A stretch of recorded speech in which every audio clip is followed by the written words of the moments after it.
अक्कलकुवा तालुक्यातील आंबलीबारी घाटात एका आश्रमशाळेच्या विद्यार्थ्यांना घेऊन जाणाऱ्या बसचा आंबलीबारी घाटात जो तो अपघात झाला होता आणि अपघातामध्ये 2 विद्यार्थ्यांना जो तो आपला जीव गमवावा लागला होता। त्यानंतर नंदुरबारचं परिवहन विभाग जे ते ऍक्शन मोडवर आल्याचं पाहायला मिळतंय।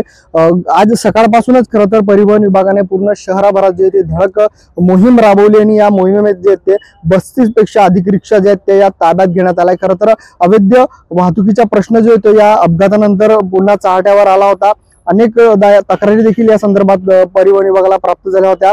त्यानंतर आज खरं तर कारवाईला सुरुवात करण्यात आली। त्यात 32 रिक्षा, 9 बसेस, 26 लहान ज्या वाहतूक करणाऱ्या ज्या वाहन आहेत त्यांच्यावर ही कारवाई करण्यात आली आहे। असे एकूण 67 जे वाहन आहेत त्यांच्यावर कारवाई करण्यात आली। तर दुसरीकडे 2 रेती वाहतूक करणाऱ्यांचे जे ट्रक आहेत त्यांच्यावर देखील कारवाई करण्यात आली आहे। यापुढे देखील परिवहन विभागाच्या माध्यमातून जे ते कारवाई सुरू असणार आहे। अवैध वाहतुकीला आळा बसावा आणि ज्या स्कूल बसच्या ज्या वाढत्या घटना आहेत अपघाताच्या त्या कमी व्हावा यासाठी परिवहन विभागाने ही धडक मोहीम जी ती राबवली आहे। तर अजून काही दिवस ही मोहीम राबवली जाणार आहे आणि त्यातच जे 67हून अधिक वाहनं जे ते सध्या नंदुरबारच्या आरटीओ ऑफिसमध्ये जमा करण्यात आली आहे त्यांची चौकशी सध्या सुरू आहे आणि जे वाहतूक करणारे आहेत त्यांच्यावर देखील दंडात्मक कारवाई करण्याचं काम जे ते आरटीओ विभागाकडून सुरू आहे।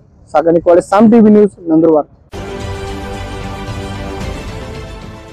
देश विदेशातील प्रत्येक घडामोडींचे लाईव्ह अपडेट मिळवण्यासाठी आता साम टीव्हीच्या सर्व सोशल मीडिया प्लॅटफॉर्मला लाईक, फॉलो आणि सबस्क्राइब करा।